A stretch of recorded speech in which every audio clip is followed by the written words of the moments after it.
Boleh nggak, pada open kamera semuanya, biar sama-sama kelihatan nih, siapa-siapa aja yang udah hadir.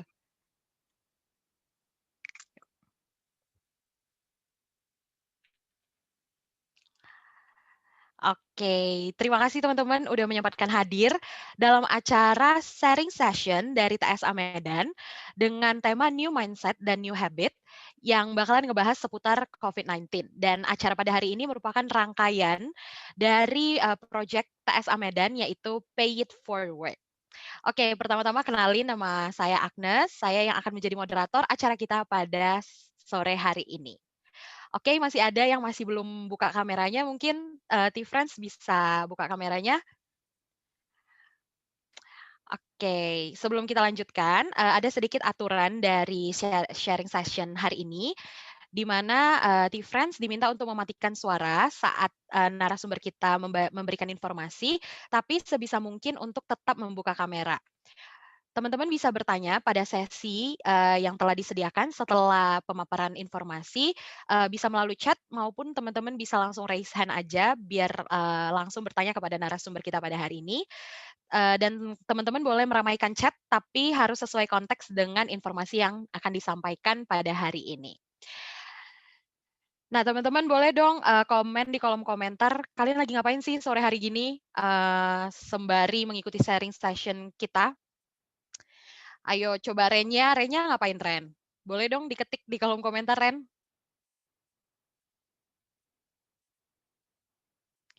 Wow, Renya mungkin sedang tidak ngapa-ngapain nih. Atau yang lain mungkin Petra lagi ngapain siang sore hari gini Pet? Oke, Petra lagi ngemil, lagi nonton Zoom. Oke, ya teman-teman hari ini santai aja, jadi bisa sambil ngemil sembari mendengarkan informasi dari narasumber kita. Oke, ya langsung aja kita dengarkan kata sambutan dari Wakil Ketua TSA Medan. Silahkan Petra untuk memberikan sambutannya. Oke, baik. Terima kasih untuk Kak Agnes. Selamat sore, salam sejahtera untuk kita semuanya. Pertama-tama puji syukur kepada Tuhan atas berkatnya masih kita diberi kesempatan kita dapat bertemu secara virtual mengikuti sharing session pada hari ini. Yang saya hormati Bang Dr. Swanto yang merupakan alumni dari Fakultas Kedokteran USU, sekaligus merupakan alumni dari Scholars TSA Medan. Terima kasih banyak Bang yang telah memberikan waktunya pada sore hari ini untuk sharing bersama Scholars TSA Medan.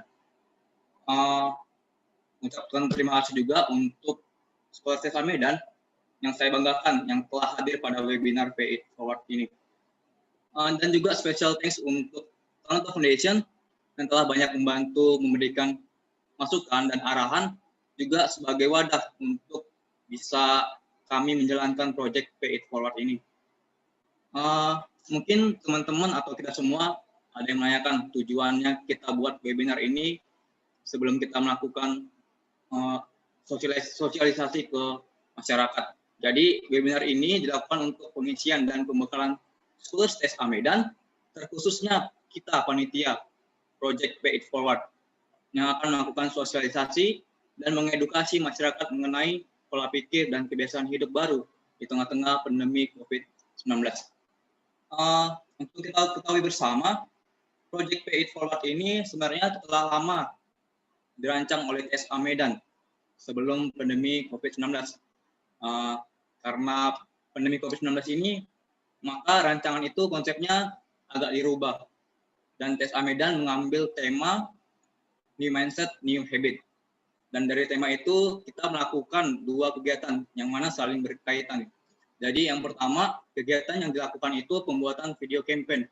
Jadi pembuatan video campaign ini dilakukan oleh Scholars TSA Medan dari berbagai bidang ilmu yang berisi percakapan interaktif yang dapat mengedukasi masyarakat mengenai bagaimana cara manajemen stres, bagaimana cara manajemen keuangan di kala pandemi, pola hidup bersih dan sehat, serta ada bidang kewirausahaan nih, berupa pembuatan hand sanitizer. Terus untuk kegiatan yang kedua, kita akan mengadakan sosialisasi langsung ke masyarakat yang mudah-mudahan kita lakukan bersama pada tanggal 5 Desember. Jadi kita lakukan itu pada 2 daerah, yang kita jangkau, yaitu daerah Medan, satu, dan yang kedua itu daerah Tarutung. Dengan membagikan pengalaman dan ilmu yang kita miliki di perkuliahan di TSA dan di TSA Medan kepada masyarakat luar. Samping itu kita juga melakukan pembagian masker dan hand sanitizer yang telah kita buat langsung oleh Sekolah TSA Medan. Mungkin Project Pay It Forward ini akan merupakan proyek terakhir pada pengurusan BPH 2020. Maka mari harapannya sama-sama kita sukseskan proyek ini. Mari kita semangat dan melakukan yang terbaik untuk kegiatan ini. Agar kegiatan ini berjalan dengan lancar dan memberikan banyak manfaat untuk kita dan untuk masyarakat luas. Demikian yang bisa saya sampaikan mewakili teman-teman BPH. Kurang lebihnya saya mohon maaf. Akhir kata saya ucapkan terima kasih. Saya kembalikan kepada moderator. Wow, terima kasih Petra atas kata sambutannya. T-Friends kalian boleh dong kasih reaction, tepuk tangan untuk kata sambutan oleh Petra tadi. Ayo. Dan masih banyak nih yang belum open kamera, mungkin ada kendala sinyal atau yang lainnya. Tapi kalau selagi bisa open kamera, dimohon untuk open kamera ya, teman-teman sekalian. Oke, kita udah mendengar nih acara Pay It Forward yang sangat luar biasa udah dipersiapkan oleh TSA Medan. Nah, saatnya kita kenalan sama narasumber kita pada hari ini, yaitu Dr. Suwanto. Tapi sebelum kita sapa-sapa nih Dr. Suwantonya, saya akan menyampaikan sedikit background atau pencapaian dari narasumber kita pada hari ini. Jadi Dr. Suwanto merupakan dokter lulusan dari Fakultas Kedokteran Universitas Sumatera Utara pada tahun 2015 dan juga merupakan sekaligus alumni Scholars TSA Medan. Beliau pernah mendapatkan juara pertama mahasiswa berprestasi tingkat Universitas Sumatera Utara pada tahun 2008. Kemudian beliau merupakan juara 7 mahasiswa berprestasi tingkat nasional pada tahun 2008 juga dan merupakan mahasiswa terbaik bidang ilmiah dalam rangka Hari Pendidikan Nasional. Tidak hanya itu, beliau juga merupakan juara 1 Lomba Karya Tulis Ilmiah tingkat Universitas Sumatera Utara, serta salah satu perintis inkubator sains di USU. Wow, hai Dr. Suwanto, apa kabarnya hari ini? Hai Agnes. Sehat, Dok? Sehat. Lagi di mana nih domisilinya Dr. Suwanto? Di Medan sekarang. Oh, di Medan ya. Mungkin ada yang udah pernah jumpa sama Dr. Suwanto atau belum? Mungkin boleh say hi dulu. Salam kenal juga, Dok. Kalau saya sih belum pernah jumpa sama Dr. Suwanto sebelumnya. Oke, udah siap, Dok, untuk memberikan informasi terkait COVID-19 untuk teman-teman sekalian? Siap. Oke, silakan waktu dan tempat saya persilahkan. Oke. Host boleh izin record nggak ya, biar ada pertinggal?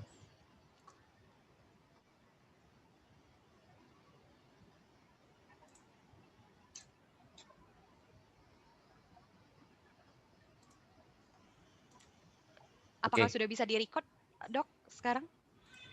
Belum. Record on komputer bisa nggak ya? Oh, udah di-record ya, sudah. Oke, saya mulai ya teman-teman, karena waktunya juga sangat terbatas. Jadi tadi saya ada kirimkan satu link di chat dari website pemerintah covid19.go.id. Teman-teman nanti boleh download. Jadi bahan yang kita bahas hari ini kita ambil dari sana. Saya pilih poin-poin mana yang penting untuk dibagikan ke rekan-rekan yang akan jadi relawan. Oke, jadi sejak Oktober 2020, pemerintah ada buat panduan untuk bagaimana kita sosialisasi ke masyarakat hal penting yang perlu disampaikan yang paling sederhana yang bisa berefek panjang. Jadi nanti ada mulai dikenali dirimu, musuhmu, dan seterusnya. Nah, kita fokus dulu yang 5 hal aja yang akan kita bahas siang ini. Yang pertama apa itu coronavirus, sampai terakhir bagaimana kita sosialisasi. Yang warna hitam ada pertanyaan, yang warna merah ada jawaban. Jadi teman-teman sudah selesai ya, kita tutup webinar hari ini. Enggak ya, kita langsung lanjut ya. Jadi teman-teman kalau mau tahu apa itu coronavirus, ada satu penelitian yang sangat bagus. Dia berhasil mengambil ekstrak saluran napas kan, ada saluran napas kan di sini ya. Di belakang sini kan ada bulu-bulunya yang warna ini yang seperti batang, warna hijau. Nah, ternyata virus corona itu seperti ini, yang seperti rambutan yang warna merah. Kelihatan nggak? Ini warna merah yang ditunjukkan. Jadi kalau tubuh kita terserang virus corona, virus itu akan masuk ke saluran napas dan dia akan membelah diri dan akhirnya dia akan pecah keluar. Setelah keluar, nah ini yang akan dibatukan keluar. Nah kalau diciumkan, coba Agnes kelihatan nggak warna merah ini? Kelihatan, Dok. Nah ini sebenarnya semua virus corona yang sedang mau berusaha keluar. Jadi mereka berkumpul di sini ketika si pasiennya batuk, maka keluarlah dia dan terbanglah dia ke mana-mana, dia mencari tempat tinggal yang baru. Jadi boleh dikatakan virus ini adalah virus parasit yang butuh makhluk hidup untuk hidup ya, terutama manusia. Nah, kalau orang bilang COVID artinya apa? COVID artinya penyakit yang disebabkan oleh coronavirus. Jadi kalau nama virusnya adalah virus SARS-CoV-2 ya. Kalau dulu-dulu pernah ada SARS-CoV-1, ini sekarang variannya CoV-2. Dan dia menyerang saluran napas. Lucunya dia gejalanya sangat variasi dari sakit ringan sampai akhirnya berat sampai akhirnya meninggal. Nah, dia kekuatannya adalah mudah menyebar. Kalau nonton kartun, nah ini namanya virus yang bahaya ya. Bahaya artinya dia cepat menyebar, tapi siapa sangka dia rupanya punya kelemahan. Kelemahannya adalah dia mati jika diberikan sabun. Kalau kena sabun dia meninggal. Si kumannya pecah dia. Kemudian kalau dia di tempat yang suhu tinggi, dia nggak bisa hidup lama. Jadi ini kayak zombie ya, dia takut panas. Kalau kena sinar matahari dia mati. Nah, habis itu dia kayaknya nggak suka bersih, dia kena sabun dia meninggal. Nah, ini kumannya, ini cirinya. Dan dia menyebar melalui hidung, mulut, dan mata. Jadi kalau teman-teman lihat di wajah kita kan ada mata, ada mulut, ada hidung. Nah, ini 3 lubang ini yang bisa dimasuki oleh virus. Jadi yang perlu dijaga adalah mata kita, mulut kita, sama hidung kita. Apalagi kalau kita habis keluar, habis pegang aneh-aneh, ya bisa kena. Nah, masalahnya penyakit ini jadi problem adalah tidak semua orang percaya bisa kena. Masih ada 17% yang kalau disurvei mereka yakin dan sangat yakin tidak akan tertular. Jadi inilah penjahat kita sebenarnya yang harus kita berbasmi. 17% orang yang nggak percaya bahwa virus ini mematikan. Bisa kena kita juga. Nah, jadi kenapa tugas kita penting hari ini adalah kita sebenarnya seperti relawan yang menyadarkan 17% orang yang bandel ini. Oke, kita lanjut ya. Lalu kenapa sih begitu penting kita beradaptasi dengan new normal ini? Ya, kita tahu ya, kita sedang berusaha menekan jumlah penderita jangan sampai semakin banyak. Kita sedang menunggu obatnya ready, yaitu vaksinnya siap. Di satu sisi kita juga mau ekonomi kita tetap berjalan. Jadi ini bagaimana membalancekan keduanya. Nah, kita lihat ya grafik pasiennya. Dari 2 Maret pertama kali ada kasus, itu saya masih ingat sekali awal Maret diberitakan di Jakarta ada 2 pasien yang positif COVID. Setelah itu langsung naik terus. Makin banyak terus. Nah, udah 340.000 orang terkonfirmasi kasus ini per Oktober, tanggal 13. Bulan depannya, yang bulan ini, bulan November, udah sampai 5.800 kasus setiap hari yang kasus baru. Yang sembuh memang banyak, tapi yang meninggal juga lumayan 12.000. Kita nggak tahu ini siapa, bisa aja nih keluarga kita yang kena. Saya pribadi juga sudah jumpa orang yang positif, yang kasusnya aktif, akhirnya kena isolasi atau kena opname. Ada juga yang sudah meninggal. Kalau secara dunia, Indonesia juga lumayan ya, bisa juara 3 ya. Dia cuma kalah dibanding Amerika Serikat sama India. Jadi hebat juga kita ya. Cuma ya jangan sampai juara 1. Untuk meninggal juga sudah 1 juta orang. Ya kalau dibilang COVID-19 itu nggak ada, ya nggak mungkin ya. Kita lihat datanya ini makin banyak dan makin banyak. Jadi yang 17% tadi itu nggak tahu ya dapat informasi yang salah atau memang gimana ya. Nah, yang jadi masalah sebenarnya adalah orang-orang yang 4 tipe ini, teman-teman. orang-orang yang sudah ada penyakit hipertensi, artinya darah tinggi ya. Misalnya mama kita, papa kita, kakek, nenek, kalau sudah semakin tua, tekanan darahnya tinggi. Nah, orang-orang yang hipertensi itu kalau ketika kena COVID itu berat sekali. Apalagi kalau ada sakit gulanya, ada sakit jantungnya, ada asmanya, ada gagal ginjal. Nah, ini bermasalah sekali. Saya ada kenalan satu dokter namanya dokter AP ya. Dia merawat pasien COVID, ternyata di masa mudanya dia pernah kena asma. Sudah terkontrol baik, tapi karena dia merawat pasien COVID, ya tidak tahu ya tertular dari mana, mungkin dari pasien, dari udara, atau dia nggak sengaja terpegang.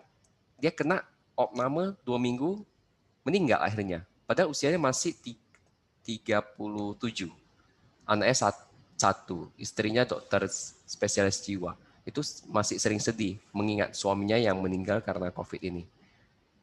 Lalu kalau yang ini, usia lanjut, usia di atas 60 tahun, kalau kena COVID ini rata-rata jatuh ke sedang atau berat.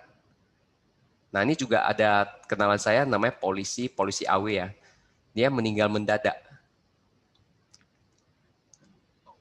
Kata istrinya dia tiba-tiba mukanya hitam, dikira sakit jantung, dibawa ke rumah sakit, dicek, cuma disangkakan COVID karena dia polisi ya yang sering jumpa orang di kantor polisi, dicek dia udah meninggal, dimakamkan seperti cara yang biasa, tiba-tiba sudah meninggal, ketahuan hasil rupanya dia COVID. Nah, karena usianya sudah tua. Atau orang-orang yang daya imunnya udah rendah. Misalnya dia penyakit lupus, penyakit darah yang buat imunitasnya rendah.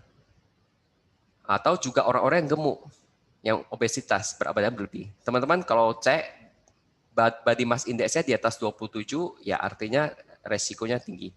Gimana sih cara hitungnya? Yaitu berat badan, misal berat badan saya 50 kilo, dibagi dengan tinggi badan, misalnya tingginya 150, berarti 150 kilo, 50 kilo dibanding dengan 1,5 meter bagi 1,5 meter. Jadi tinggi badannya dipangkat 2 kan. Nah, kalau didapat skornya di atas 27 ini resiko tinggi. Nah, jadi teman-teman perhatikan kalau orang-orang obesitas ini mungkin nanti perlu dikasih arahan lebih detail. Nah, ini ada satu lagi teman dokter spesialis paru, saya kenal baik ya. Dia pergi wisata rohani ke luar negeri, pulang dia kena.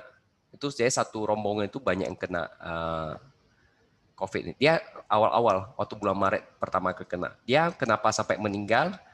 Karena dia sudah ada riwayat sakit tuberkulosis, dia pernah sakit TBC.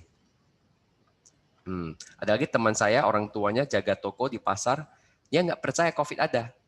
Dia nggak mau pakai masker, katanya panas, nggak ada itu COVID. Usia 60-an, kena, ya karena dia punya uang, dia begitu kena, langsung dibawa ke rumah sakit besar, dipantau terus, diobati terus, akhirnya dia bisa sembuh. Tapi habis juga ratusan juta, 130 juta kalau nggak salah. Jadi kalau kita masuk rumah sakit swasta itu mahal sekali. Kalau kita masuk rumah sakit pemerintah ya itu memberikan dana pemerintah, menghabiskan dana. Jadi sebenarnya paling bagus itu kalau sampai nggak usah kena. Nah secara statistik menurut WHO, orang-orang usia muda, usia 20-40 tahun, ini yang jadi penyebar terbanyak. Karena ini kan masih aktif ya. Kalaupun kena, dia nggak ada gejala. Kalau ada pun gejalanya flu ringan, cuma pegel-pegel. Nah, jadi orang-orang ini yang menyebarkan COVID terbanyak. Jadi teman-teman coba ingat ya, orang-orang yang sudah usia tua, udah ada sakit penyakit sebelumnya, namanya komorbid ya. Ko artinya teman, morbid artinya penyakit. Jadi ada ko artinya temannya, ada penyakit penyertanya lah. Ya ini yang sering dialami oleh orang-orang gemuk. Atau orang yang daya tahan tubuhnya rendah. Nah, kalau kita sudah tahu bahwa orang-orang yang rawan kena itu yang usia tua, usia yang gemuk, itu nanti itu yang perlu difokuskan untuk diedukasi agar lebih menjaga. Nah, tadi kan ditanya menyebar lewat apa si kuman ini? Kan tadi sudah dibahas ya. Dia menyebar lewat bersin, batuk, bicara, muncullah percikan atau namanya droplet kalau bahasa Inggrisnya. Nah, ini bisa menyebar, terbang masuk ke hidung, masuk ke mata, masuk ke mulut. Jadi ciuman bisa nggak kena COVID? Ya bisa ya, karena kan dia menyebar lewat droplet, lewat percikan. Nah, ini nggak ditulis ciuman ya, karena mungkin kalau orang yang sakit COVID nggak berani ciuman lagi. Jadi kalau yang masih nggak dipastikan aman, ya hati-hati aja. Atau muncul lewat aerosol atau udara yang terkontaminasi. Ada orang yang kena COVID, dia batuk, bersin, atau dia bicara keras-keras. Nah, kumannya terbang sampai ke hidung orang lain. Atau orangnya nggak batuk, nggak bersin, nggak bicara, dia jaga ya. Dia pakai masker, sama-sama pakai masker, tapi kok bisa kena? Rupanya mereka ada kontak fisik. Misalnya si Petra habis itu pegang hidung, gatal hidungnya, dipegangnya. Habis itu ada temannya, dipegang temannya, tangannya itu kepegang juga ke yang 3 lubang tadi yang saya cerita. Kena lah dia.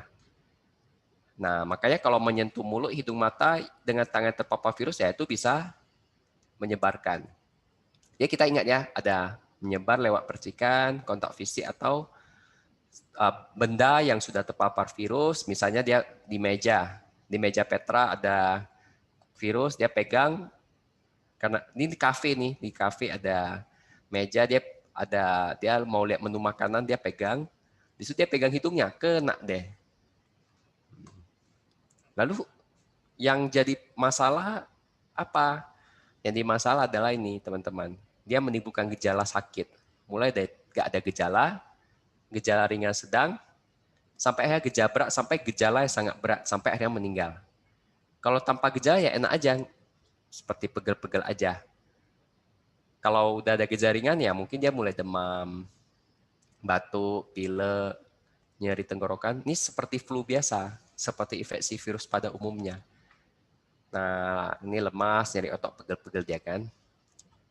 Nah, ini yang sering menyebarkan ke orang lain. Kalau dia nggak waspada, dia nggak mencegah. Jadi dia menyebarkan kuman.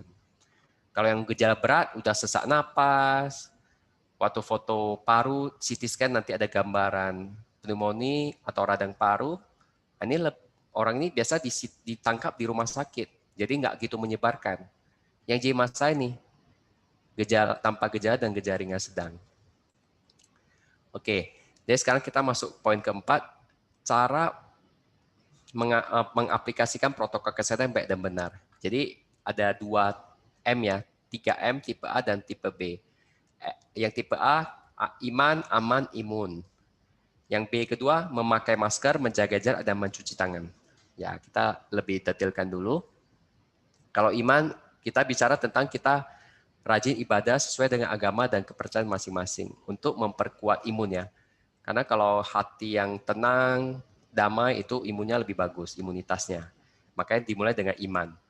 Kalau aman, kita mulai dari patuh terhadap protokol kesehatan pencegahan COVID-19, yaitu 3M juga, yang tipe B. Pakai masker, menjaga jarak, dan menghindari kerumunan, serta mencuci tangan pakai sabun. Ini kenapa memakai masker? Ya itu tadi, menjaga mulut dan hidung. Kenapa masker yang paling pertama? Karena kita tahu droplet itu kan terbang ya.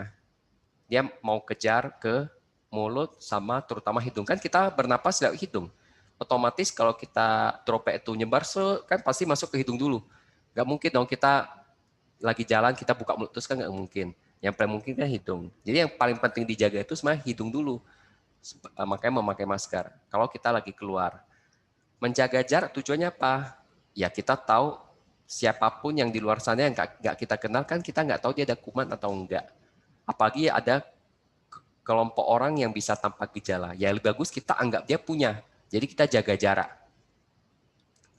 Kalau menghindari kerumunan ya udah pasti ya. Jangan kumpul yang rame-rame. Kita nggak tahu siapa yang kena.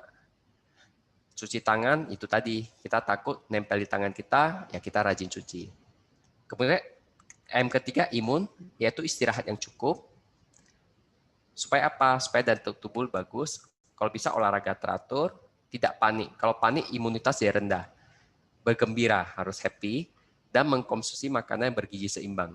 Jangan Indomie terus ya, itu gizinya nggak seimbang. Nah, kalau untuk saya ini Kota Medan apa? Kota Medan boleh dikatakan dari awal sudah zona merah, artinya termasuk yang daerah yang waspada. Ya kita harus terus waspada kalau di Kota Medan dan terutama di lokasi yang rame, resiko tinggi seperti pasar, sekolah, kantor yang rame lah, gedung, mal-mal juga waspada ya teman-teman. Nah, kita detailkan lagi 3M yang tipe B itu apa? Memakai masker, menjaga jarak, dan mencuci tangan pakai sabun. Ini kalau ditanya sama orang, kenapa sih harus pakai masker? Tujuannya adalah melindungi diri sendiri dan melindungi orang lain.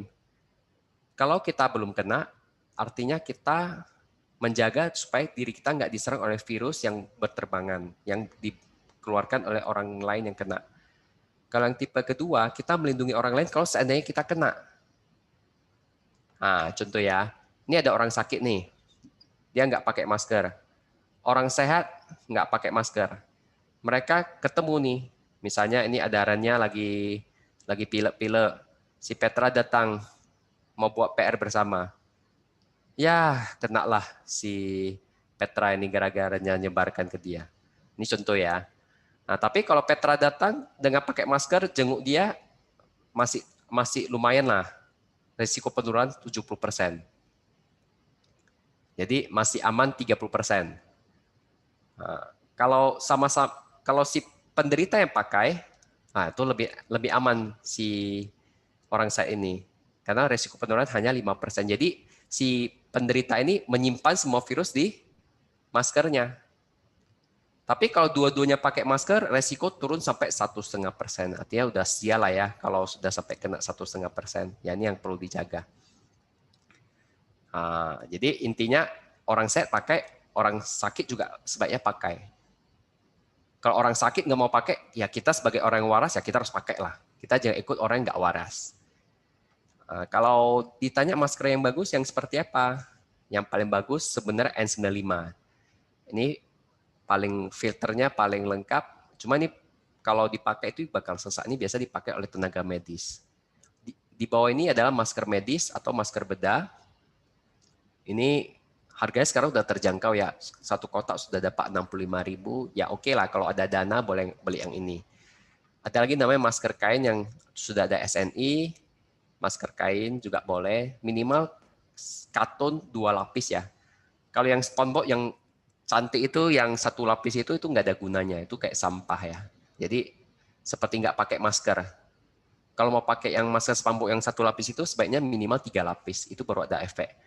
Jadi sebaiknya kalau bisa ada dana boleh beli yang masker medis, kalau enggak ya masker kain yang sudah ada SNI atau masker kain yang minimal 2 lapis katun. Lalu kalau ditanya cara pakai masker yang benar gimana? Ini kita bicara yang sekali pakai ya. Itu bicara yang KN95 atau N95 atau yang surgical mask ya yang biasa kita lihat. Dianjurkan sebelum pakai masker kita cuci tangan bersih. Karena kita jangan tangan kita supaya ada kuman, kita pegang maskernya, ya udah kita tinggal hirup aja. Ya sebaiknya kalau sudah kita lepas masker di tempat makan, kita mau pakai lagi, sebaiknya kita cuci tangan dulu. Boleh cuci tangan pakai sabun dan air. Kalau itu nggak ada, alternatifnya adalah hand sanitizer. Lalu kita sudah cuci bersih, bagian berwarna berada di depan, yang warna hijau, hitam itu warna-warni biasa itu di depan. Kemudian maskernya jangan dipegang sebaiknya, kita pegang talinya aja. Nah, kalau tangan kita sudah kotor, kita pegang maskernya, ya udah kita kena. Lalu yang paling penting ini, waktu pakai masker yang dijaga itu adalah hidung dan mulut, bukan yang dijaga mulut. Yang lebih berbahaya itu adalah hidung kita, bukan mulut kita. Kita seringnya lihat orang pakai masker, dia jaga mulutnya tapi nggak jaga hidungnya. Itu sudah terbalik. Nah, padahal dia masuk itu paling bagus ya dari hidung. Dipastikan lagi waktu pakai masker, atasnya itu tertutup. Jangan ada udara yang masuk dari luar secara langsung. Kalau maskernya sudah lembab, basah ya ganti. Sebaiknya jangan lewat 4 jam. Nah, kalau waktu mau buang gimana? Waktu mau buang sebaiknya cuci tangan dulu atau pakai hand sanitizer dulu. Ya, prinsipnya sama juga kayak tadi ya. Jangan sampai tangan kita yang kotor waktu kita mau buka, kena kita. Nah, jadi lepaskan masker dari belakang lewat talinya, jangan pegang. Kalau bisa dianjurkan gunting ya, atau buang masker dan buang. Kenapa digunting? Karena ada oknum nakal yang suka kutipin maskernya, habis itu dijual lagi. Nah, tapi sekarang kayaknya udah mulai jarang ya, karena harga masker sudah mulai murah. Cuma ya sebaiknya dibuang aja dengan bagus. Kalau ada kesempatan gunting ya digunting. Ini kalau yang masker sekali pakai. Kalau masker kain gimana? Kita tadi sudah bahas virusnya mati karena panas dan sabun. Sabun ini boleh deterjen. Ini kan kalau cuci pakai ya pakai deterjen. Kalau bisa deterjen, pakai deterjen. Kalau sampai nggak ada ya alternatifnya sabun. Misalnya kalau keluar kota kadang kan lupa bawa deterjen, bisa pakai sabun. Karena prinsipnya dia meninggal, si virusnya mati karena sabun. Cuci dengan air bersih, lalu keringkan di bawah sinar matahari. Karena rupanya si COVID ini seperti zombie, kena matahari dia mati. Kalau mau lebih pastikan lagi dia mati, setrika dia. Ini kalau setrika kan panas sekali ya, itu udah pasti matilah dia. Dia dikasih combo air panas, sabun, dipanaskan, dikeringkan lewat sinar matahari, disetrika lagi. Nah ini udah siap pakai lah, udah steril. Jadi itu M pertama yang memakai masker. Kalau pakai masker ya kalau kita jumpa orang. Kalau bisa waktu jumpa orang sambil jaga jarak 2 meter. Dicek begitu kita batuk dia bisa nyebar sampai 2 meter. Nah, kalau bersihnya makin kuat dia makin jauh lagi terbangnya. Nah, saat bicara tanpa masker bisa luncur sampai 2 meter ya. Saat bicara ini dengan masker. Kalau bicara dengan tanpa masker dia menyebar 2 meter. Jadi kalau ketemu teman lagi ngobrol jaga jarak 2 meter. Tapi kalau dia bersin jaga jarak minimal 6 meter ya.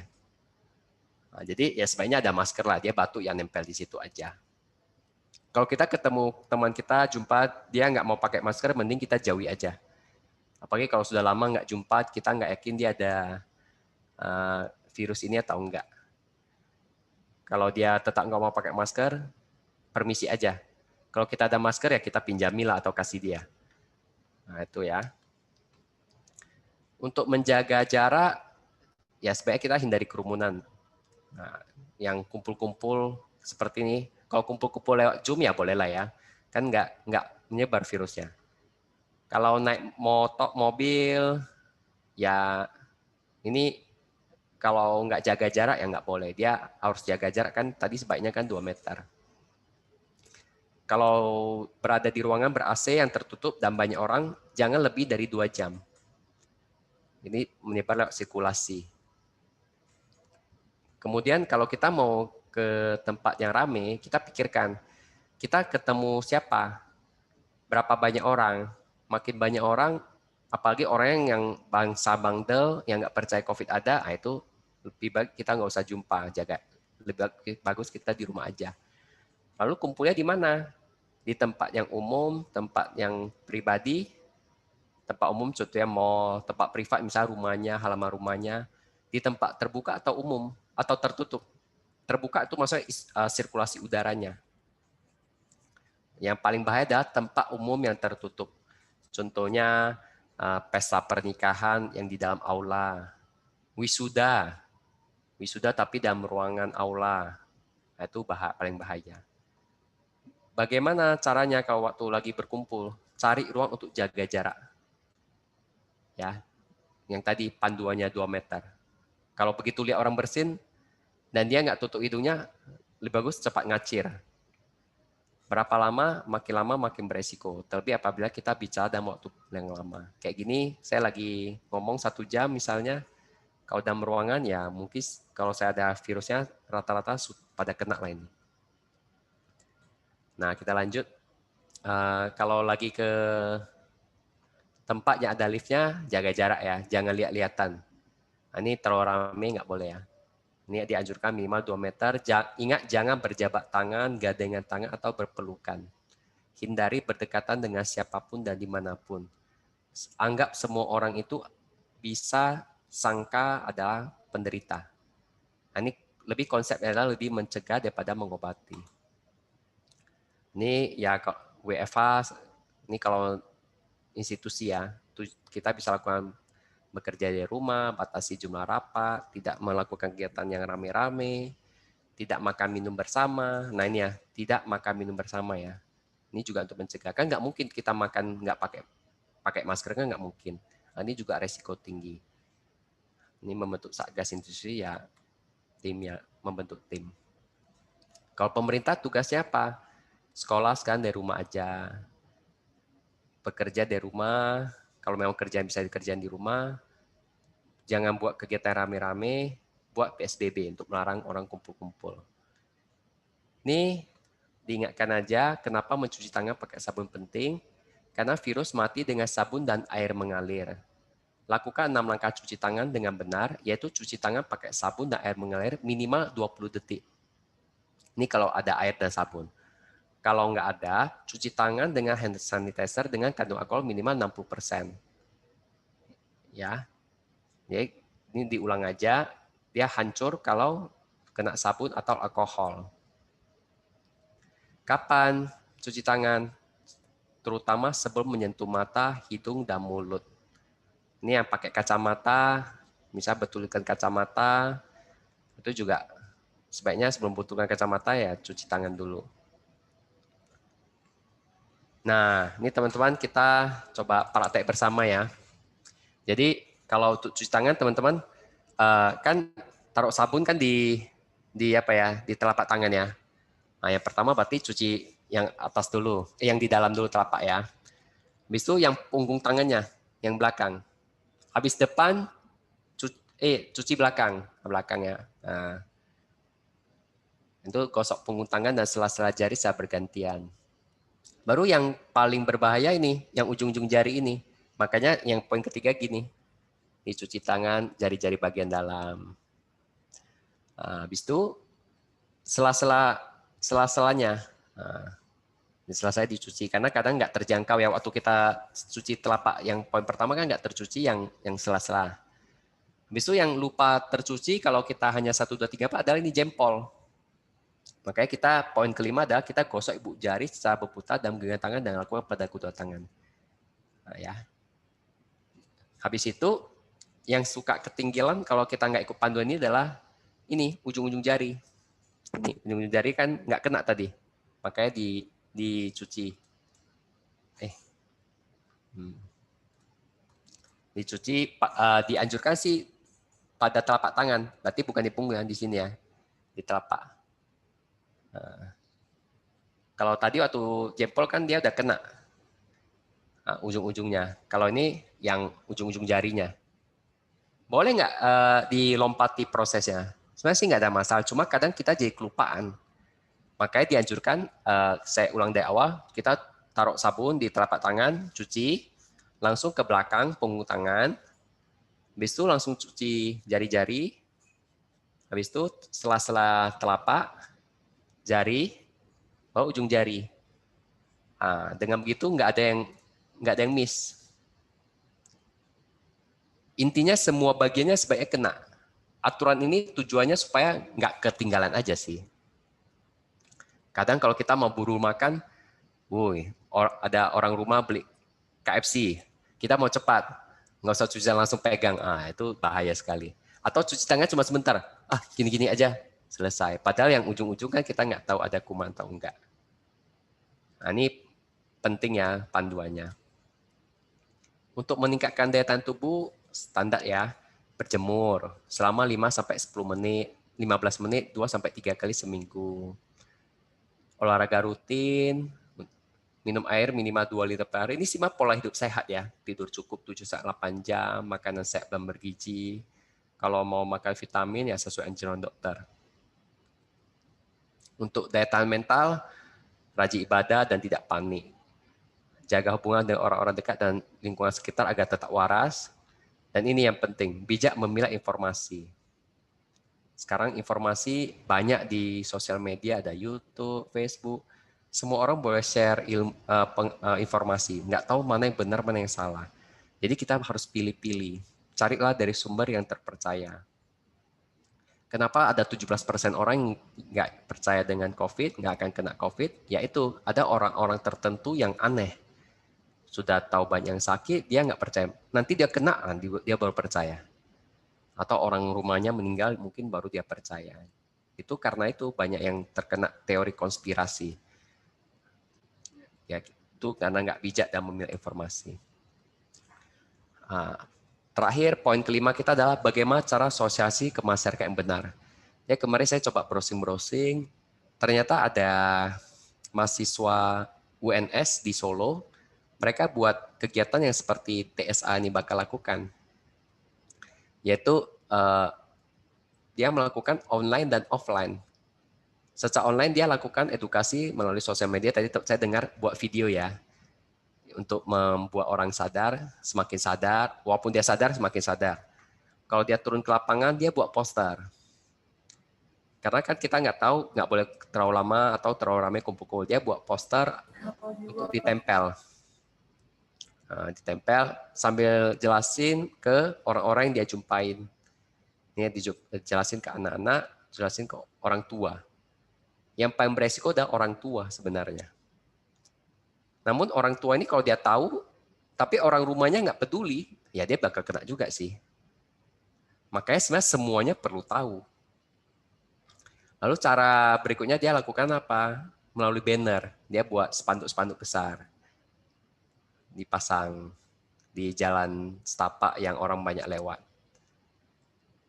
Dia buat stiker juga sambil cerita, ngobrol ke orang itu, habis dia kasih stiker, dia minta dia tempelin. Supaya lebih ingat. Nah, dia juga ajarin cara pakai hand sanitizer. Ini ajarin cara yang tadi cuci tangan itu. Kemudian dia juga ada buat desinfektan secara mandiri, dikasih panduannya cara buatnya. Ini kan untuk membersihkan benda mati. Kan hand sanitizer itu membersihkan tangan, itu benda hidup. Kalau benda mati namanya, untuk membersihkan benda mati namanya disinfektan. Dia juga bagikan sprayer disinfektan ke tempat-tempat ibadah. Baru menyalurkan protokol kesehatan kepada masyarakat yang tadi hand sanitizer dan masker. Oke, tujuan kita adalah bagaimana secara individu lebih banyak orang sadar patuh terhadap 3M tadi. Yang B lah, kalau yang A itu kan umum sekali dan bakal lama. Yang penting itu 3MB, yaitu apa? Memakai masker, mencuci tangan, dan menjaga jarak. Nah, ini lebih banyak orang tahu, lebih bagus. Dan di dalam keluarga itu lebih banyak orang yang patuh. Yang tadi saya cerita satu bapak itu, dia nggak mau pakai masker, istrinya mau, anaknya mau. Bapaknya itu sendiri yang kena. Untung cepat tahu. Dia ketahuinya dari mana? Waktu mau ke bank, suhu tubuhnya tinggi, dia ditolak masuk ke bank. Dia kasih tahu ke anaknya, istrinya, konsultasi ke saya bilang ya mungkin aja itu sakit COVID. Gejalanya sesuai dan usia udah tua dan dia ada risiko tinggi yaitu malas pakai masker padahal dia kerja di tempat pasar yang risiko tinggi. Aku bilang ya bagusan cek aja. Dia ke Medan cek, yaitu tadi yang tadi habis 130 juta. Dia satu orang nggak patuh, yang lain kena. Ada lagi teman saya alumni apoteker USU yang kena bapaknya. Bapaknya kena, nularin ke istri dan 2 anaknya. Ya, keluarga 4 orang semua kena. Karena satu orang yang gagal patuh terhadap 3M ini. Nah, kalau secara komunitas, tujuan kita melakukan hal ini adalah mengurangi kegiatan-kegiatan yang menyebabkan kerumunan. Jangan sampai nanti kita buat acara ini, kita buat kerumunan, akhirnya malah jadi tidak 3M. Secara institusi, tujuannya adalah aturan-aturan ini kita nggak bisa lakukan ya, karena kita bukan institusi, tapi kalau saya lihat USU, Tanoto kan sudah melakukan banyak pencegahan-pencegahan untuk ini. ya secara masyarakat kita pengennya lebih sedikit orang yang kena ya. Makin sedikit orang yang kena, makin sedikit biaya yang habis untuk biaya perawatannya. Untuk yang gejala ringan aja, kalau sampai batuk pilek itu biaya juga kalau dengan biaya sendiri itu bisa habis 4 juta sampai 5 juta. Kenapa gitu mahal? Karena sekali swab aja sudah 900.000. Swab itu minimal 2 kali. Untuk yang pertama kali waktu disangkakan kena, yang kedua kali setelah perawatan dikasih vitamin, kan swab lagi kedua kali 900.000. Sudah 1,8 juta. Nanti vitaminnya, nah, kadang untuk memastikan di CT scan lagi. CT scan juga hampir 1 juta. Makanya minimal itu kalau biaya sendiri itu 5 juta. Lalu pemerintah bantu apa? Pemerintah itu bantu pasien-pasien yang gejalanya sedang ke berat dan swabnya positif. Kalau dia sakit gejala sedang dan berat dan swab positif, si pasien boleh opname di rumah sakit pemerintah yang merupakan rujukan. Itu satu peser pun nggak bayar. Hanya saja ya kita kena isolasi. Saya punya teman, dia kena isolasi di rumah sakit pemerintah, katanya stres dia. Stresnya kenapa? Karena bosan. Kan cuma makan, tidur, bisa olahraga. Jadi semakin kita patuh, resiko infeksi makin kecil. Tujuan kita berkumpul sekarang untuk meningkatkan kepatuhan, biar infeksinya menurun. Oke, kita masuk ke sesi diskusi saja, supaya nggak terlalu panjang. Saya kembalikan ke MC. Oke, terima kasih Dokter Suwanto atas materinya. Teman-teman boleh dong kasih reaction-nya. Masih pada di sini kan ya untuk mendengar informasi-informasi penting tadi. Boleh dong kasih reaction ya. Oke, luar biasa banget tadi Dokter Suwanto udah ngasih tahu tentang apa itu coronavirus, apa faktor penyebabnya, terus mengapa begitu penting untuk beradaptasi di era new normal ini karena udah mulai rame ya, semua aktivitas juga sudah mulai berjalan dan yang paling penting itu bagaimana cara sosialisasi ke masyarakat yang benar. Nah, mungkin ada beberapa yang masih bingung nih, kira-kira ingin ditanyakan lebih lanjut ke Dokter Suwanto, mungkin boleh langsung chat aja teman-teman, boleh bilang mau nanya gitu biar nanti langsung aja bertanya kepada Dokter Suwanto. Oke. Yuk Nah, teman-teman. ini kesimpulannya tadi. Oh. Yep. Mungkin teman-teman yang bakalan turun lapangan nih, ada yang masih bingung atau ingin ditanyakan? Atau jadi takut ya setelah tahu. Malah jadi nggak jadi turun lapangan nih nanti mungkin. Oke, mungkin masih menunggu pertanyaan dari teman-teman nih dok. Mungkin saya ada pertanyaan nih. Kadang kan kalau ke masyarakat, misalnya kita datang, mereka udah tahu lah kita bawa masker, bawa hand sanitizer gitu-gitu, kita bakalan ngasih tahu tentang COVID. Dan biasanya mereka udah tahu kalau ada misalnya pertanyaan COVID, tapi tetap aja mereka kayak nggak peduli dan lain-lain. Sebenarnya hal yang pertama kita mau sampaikan tuh bagusnya apa sih dok? Supaya mereka sadar gitu. Ya, untuk memudahkan, kita kan sebenarnya kita mau cepat ya, karena kan waktu jumpa orang itu jangan terlalu lama. Sebaiknya sih, kalau saran saya minimal buat flyer atau brosur yang intinya 3M itu. Contohnya, kalau ini kan poster agak besar, agak ukuran HVS, kan ada 3M-nya. Ini judulnya. Intinya sih, kalau nggak brosur, ini atau yang kayak yang kecil-kecil gini. Jadi untuk memudahkan, oh kita datang tujuannya apa? Kita mau sosialisasi tentang 3M ini. Intinya kalau menurut saya dan menurut anjuran dari buku ini, kalau semua orang disiplin melakukan 3M, kita semua bisa menekan jumlah penderita sih. Ya dok. Jadi kalau saran saya waktu jumpa orang ya kasih selebaran lah. Oke, berarti boleh dicatat nih sama tim Pay It Forward, kalau misalnya datang langsung pakai itu poster dan kalau bisa menarik gitu ya dok, jangan poster yang cuma hitam putih yang ngebosenin gitu. Ya. Oke, di sini udah ada tadi. Udah ada Joshua nih, Dok. Silakan Joshua, boleh langsung bertanya aja, bisa dibuka mic-nya.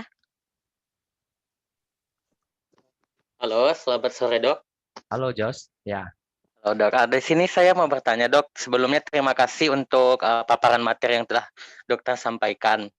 Jadi di sini saya mau bertanya dok, dan sebetulnya ini rasa penasaran juga terkait apa sih dok yang membedakan antara masker N95 dengan KN95? Yang sebetulnya itu kan beda-beda tipis gitu dok. Terus jangka penggunaan untuk masker N95 ini sendiri berapa lama dok? Seperti yang kita tahu kan kalau masker bedah itu 4 jam sekali kalau bisa sudah diganti. Demikian pun masker kain. Untuk masker N95 ini sendiri dok, mungkin berapa lama jangka waktunya? Terima kasih dok. Oke. Jadi Jos, sebenarnya N19 sama KN9 itu adalah standar ya. Standar, kalau KN itu standar dari negeri China. Kalau N19 itu standar dari Amerika. Nanti standar Eropa beda lagi. Kita kebetulan di Indonesia kan banyak beli produk dari Amerika, itu dari merek itu 3M ya. Pernah lihat merek 3M? Itu karena dari Amerika dia pakai standar N95. Namun karena produknya makin sedikit, banyak dibeli orang, akhirnya mulai import yang dari China. China itu namanya standar KN95. 95 artinya filtrasinya minimal 95% terfilter. Itu artinya. Ya, dari 100% yang masuk itu 90% terjaga. Dan kalau teman-teman coba pakai N95 atau KN95 itu lebih tebal. Pernah pakai nggak Joshua? Pernah dok, pernah. Lebih sesak kan?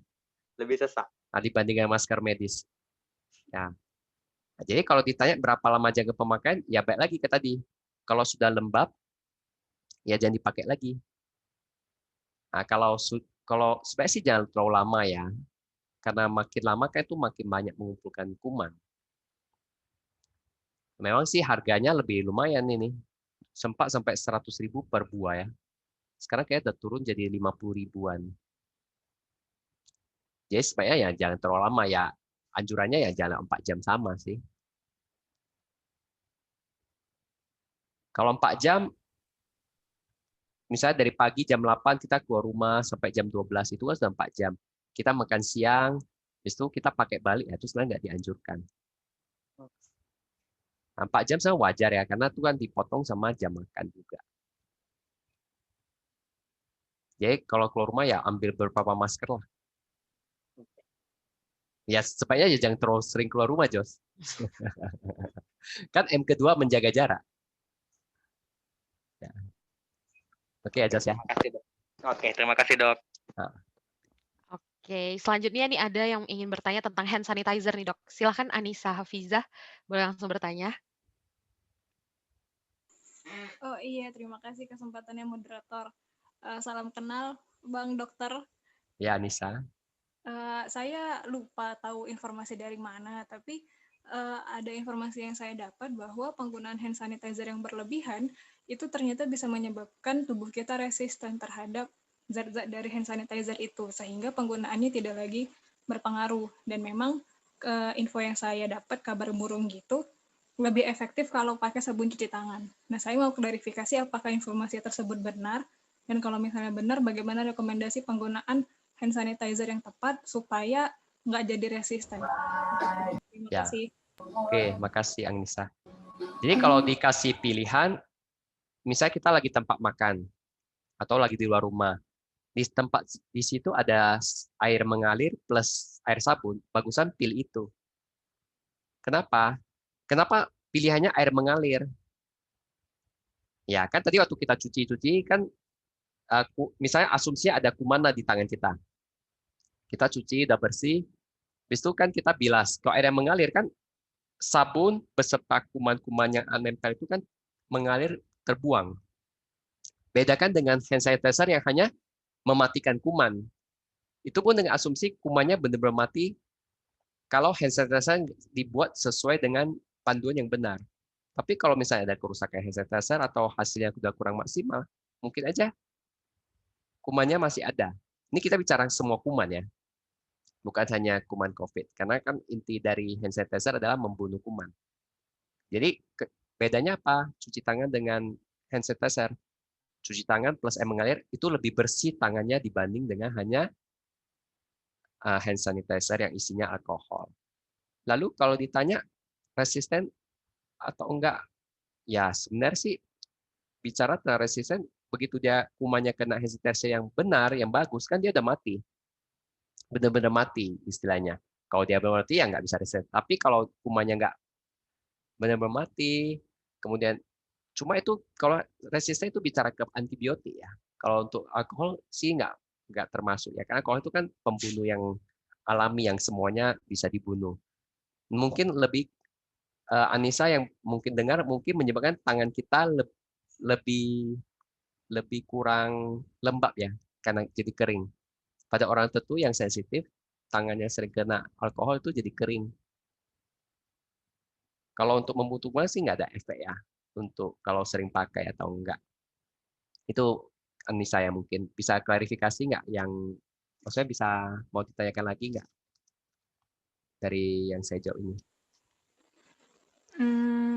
Kalau yang katanya, ini saya nggak tahu ya dok, kayak yang resisten tadi itu juga lah, misalnya yang kayak hand sanitizer karena tangan terlalu sering, baru apakah ada kemungkinan tubuh merespon itu sebagai kuman juga gitu, jadinya malah dilawan gitu. Nggak tahu saya dok, kurang ngerti dunia kedokteran gimana untuk Ya, ya. urusan kuman-kuman gitu. Jadi saya coba jelasin secara simpel ya.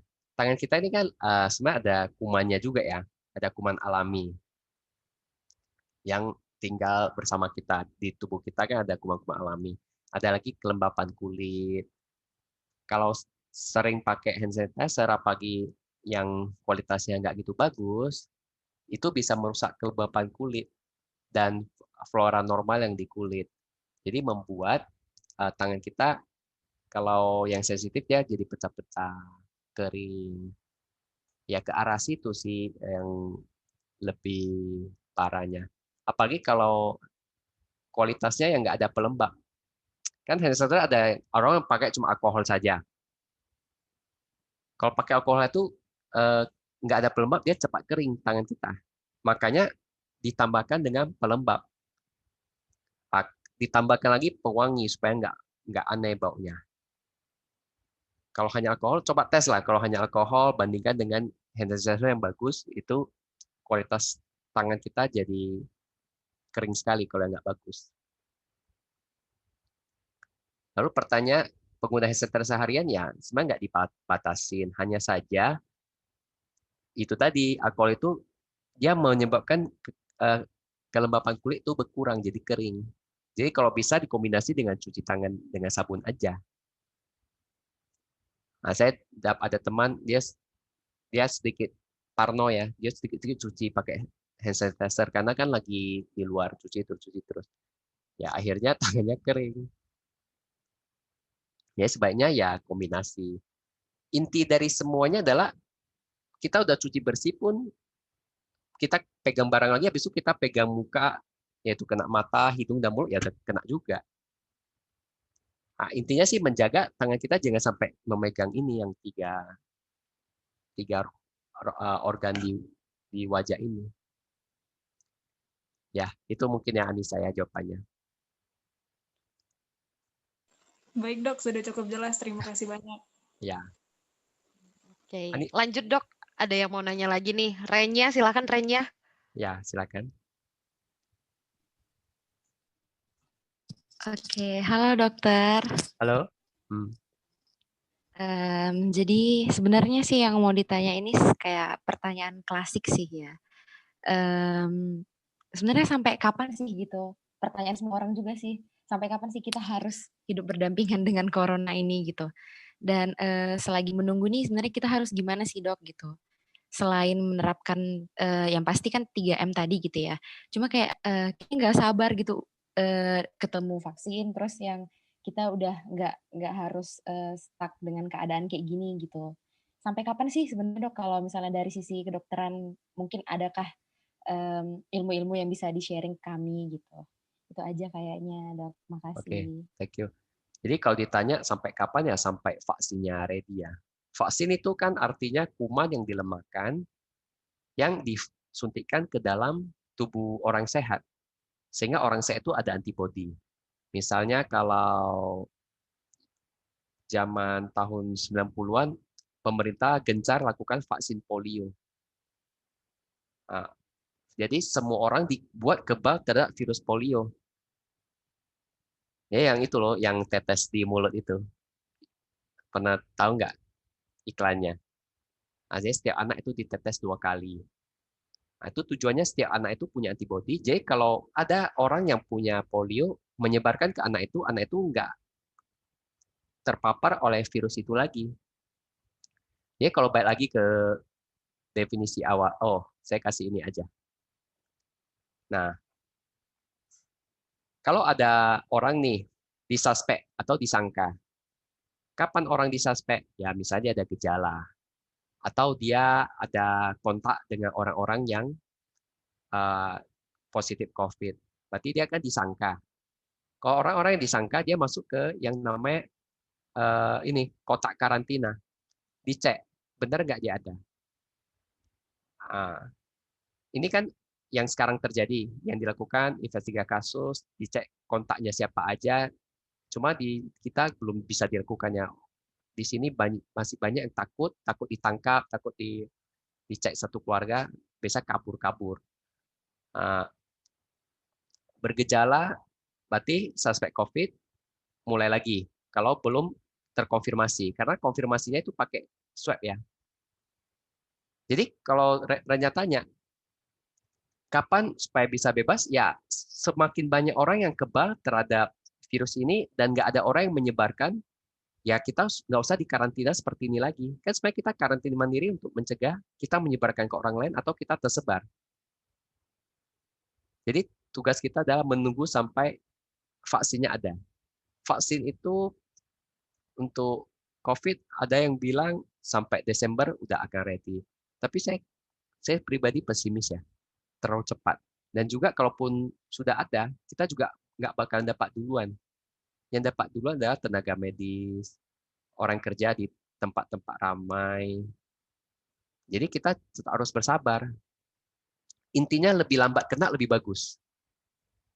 Kenapa Renya? Karena kalau orang yang terlambat kena, kita sudah lebih kenal penyakit ini. Obatnya sudah lebih banyak pilihannya. Kalau orang yang kena di awal-awal bulan 3, bulan 4, itu jadi bahan percobaan. Dicoba obat ini. Mungkin aja obat itu yang membuat jadi masalah. Ya kita juga nggak tahu ya, karena kan sifatnya percobaan. Ibaratnya kalau mau kena, lebih lambat kena. Kalau bisa nggak usah kena sampai vaksinnya ada. Nah, paling banyak versi ya, ada riset yang mengatakan 1 tahun, 2 tahun. Yang paling cepat ya akhir tahun ini, tapi ada riset yang sampai katakan 2 tahun. Ada riset dari penyakit tropis FKUSU berdasarkan histori sejarah plus perubahan penyakit ini 2 tahun. Jadi 2020, 2021, 2022 baru vaksinnya ready untuk semuanya. Nah, jadi 2 tahun lah kita harus berjuang ini. Kita berpikir terburuk dulu supaya bisa persiapan. Kalau optimis, sangat optimis, jadi kita nggak waspada. Nanti 3M-nya jadi kurang dilakukan. Itu ya mungkin Renya ya. Terima kasih, Dok. Ya, thank you. Oke, Dok, pertanyaan terakhir nih dari Petra. Silakan Petra. Oke, terima kasih kesempatannya Kak. Mau bertanya nih Dok, saya pernah dengar juga di media bahwasannya benar nggak sih orang yang berusia lebih dewasa atau lansia itu lebih rentan terinfeksi virus corona daripada kita yang masih muda? Kalau itu benar, apakah pengaruhnya pada antibodi saja Dok? Atau mungkin ada hal yang lain? Terima kasih Dok. Oke, jadi tadi kita balik ya. Yang tadi rambutan itu tadi, yang penyakit. Nah ini. Jadi begitu kuman ini keluar dari hidung ataupun mulut penderita, dia kan akan terbang tuh. Akan terbang, nempel ke Dia terbang ke udara, masuk lewat hidung, atau masuk lewat mulut, atau masuk lewat mata. Nah, tapi kalau mata kemungkinan lebih kecil dibandingkan mulut dengan hidung. Atau dia terbang ke benda mati di meja, sendok, buku, uang. Nah, misalnya Petra ketemu orang, dia bersin, habis itu dia pegang uangnya, bayarin ke kamu uangnya, bayar utang. Dan habis itu Petra gatal hidungnya, dipegang, dia masukkan. Nah, jadi waktu masuk, kan tubuh kita juga punya mekanisme untuk buang dia. Misalnya dari lendir, kemudian dari ingusnya. Kan di hidung kita ada bulu-bulu hidung, ada ingus, kemudian ada bulu-bulu ini. Nah, dia kan mau keluarin. Tapi problemnya di bulu-bulu ini malah adalah tempat masuk si virus. Jadi teman-teman coba lihat nih ya. Memang di sini virusnya ada keluar, tapi di sini juga dia bisa masuk lagi untuk berkembang biak. Misalnya dia terbang ke orang yang sehat, dia masuk ke sini, dia masuk ke dalam sini. Lalu ditanya kenapa orang rentan kena sih sebenarnya sih enggak ya, sama bisa kena. Bedanya di reaksinya. Oh, saya kasih tahu dulu ya yang tadi yang ada 4 gambar. Nih. Pada orang yang hipertensi ada peningkatan satu reseptor, namanya reseptor kalau secara kedokteran namanya S reseptor ya, ACE. Jadi orang hipertensi S reseptor tinggi dan itu menjadi tempat masuk dari si virus ini. Jadi orang yang tua, kenapa orang yang tua hipertensi? Petra. Kenapa orang yang tua darah tinggi? Nah, pertanyaan dong, kenapa orang sudah tua umumnya hipertensi? Ya satu, bayangkan pembuluh darah kita itu kan seperti paret ya, tapi paretnya paret elastis atau pipa lah, pipa elastis. Nah, pipa ini elastis, kalau dipakai lama-lama bisa nggak keras? Apalagi dengan proses penuaan, ada penumpukan kalsium, penumpukan lemak kan jadi keras. Hipertensi. Nah, pada pembuluh darah orang yang hipertensi itu, si virus itu lebih cepat menyebar. Dia lebih cepat masuk ke dalam sel-selnya. Nah, kalau orang tua, kenapa bermasalah? Karena tubuh orang tua ini dia lebih lambat memproduksi antibodi. Ya, teman-teman pernah dengar nggak rapid test, IgM positif, IgG positif? Sudah paham nggak itu apa bedanya? Si Petra, pernah tahu?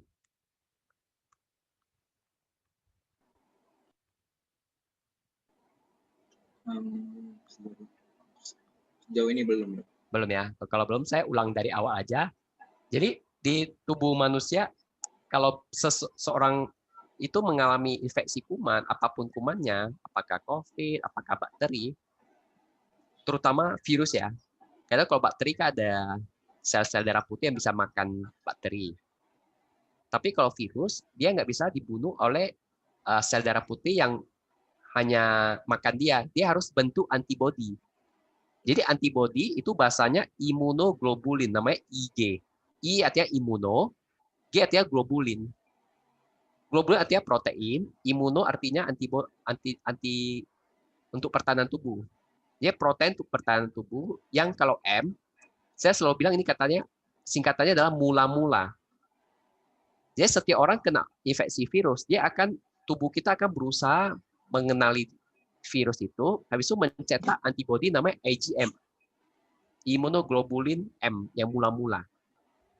Ini tangannya banyak untuk menangkap kuman. Hanya saja ini nggak efektif untuk jangka panjang. Nah, untuk jangka panjang dia harus bentuk namanya G, IgG, IgG. Nah, jadi kalau teman-teman cek rapi kan ada cek ya, ada IgM positif, IgM negatif. Pernah nggak didengar seperti itu?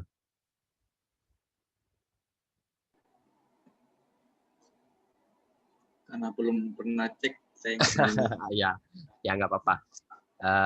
Jadi kalau ditentukan lagi, seorang baru kena kuman, misalnya lah, Ada satu teman kita kena, dia bandel nggak mau pakai masker, dia malas cuci tangan, malas jaga jarak, dia suka kumpul-kumpul. Dia kena nih virusnya masuk ke hidungnya. Begitu virusnya masuk ke hidungnya, kan nyebar tuh ke seluruh tubuh, ke sirkulasi darah. Nah, tubuh kita kan mengenal ada benda asing, apalagi si virus ini kan berusaha membelah diri di saluran napas. Di sel-sel pembuluh, di sel-sel tubuh yang bagian saluran napas, dia sedang membelah diri. Nah, tubuh kita melihat adanya ancaman. Orang yang sehat, yang kuat, akan mengirim sel darah putih untuk mengenal kuman itu dan mencetak namanya imunoglobulin M. Jadi polisi datang, itu sel darah putih yang lain, contohnya makrofag, monosit, itu kan sel darah putih yang awal-awal untuk tangkapin, tapi nggak bisa dimakan. Karena nggak bisa dimakan, dia kirim detektif. Detektif itu namanya limfosit namanya. Kalau dicek darah ada namanya limfosit. Limfosit itulah yang seperti detektif yang bisa cetak antibodi. Dia penawar racunnya untuk menangkapin si kuman-kuman itu supaya dia nggak membelah lagi. Jadi ibaratnya kalau teman-teman cek di IgG gambarnya seperti huruf Y. Y itu dia menangkap kuman. Misalnya kumannya ini ya, dia tangkepin dia, ditempelin. Karena ditangkap dia nggak bisa membelah lagi. Besok dipecahin. Besok virusnya pecah. Nah, itu gambarannya. Jadi IgM itu mengumpulkan rame-rame, IgG itu nanti akan menangkapi mereka, pecahin mereka. Pada orang-orang yang tua atau daya tahan tubuhnya lemah, proses membentuk antibodinya lebih lambat, Petra.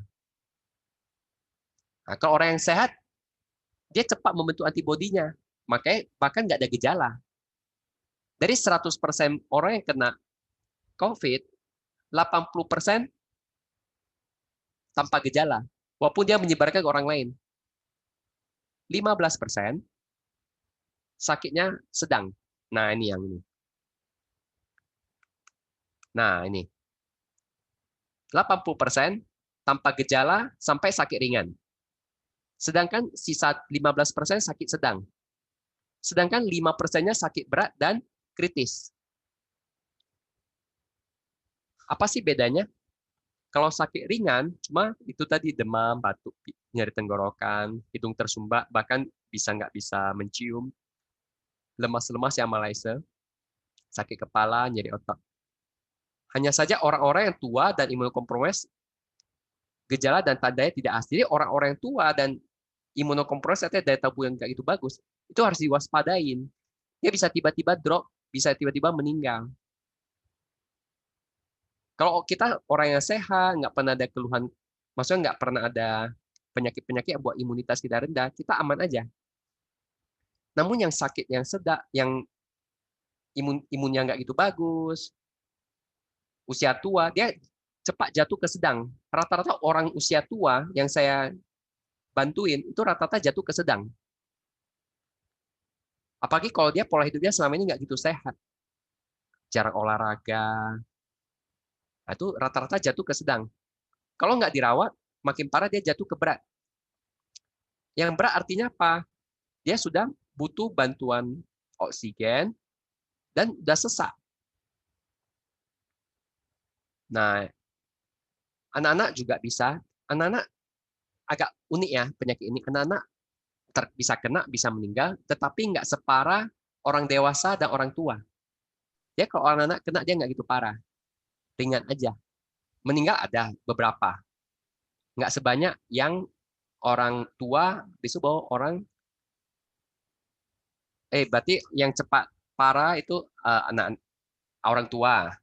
Yang sedang dewasa, yang anak-anak paling sedikit yang parah. Ini yang sudah kritis, ini begitu kena dalam 1 minggu sudah berat.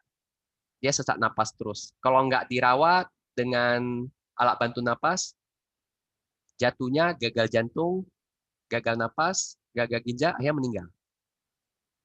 Kan paru-paru itu kan menyebarkan oksigen.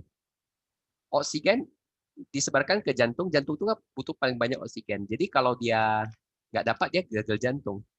Atau ginjal, kalau nggak dapat oksigen, ginjal rusak.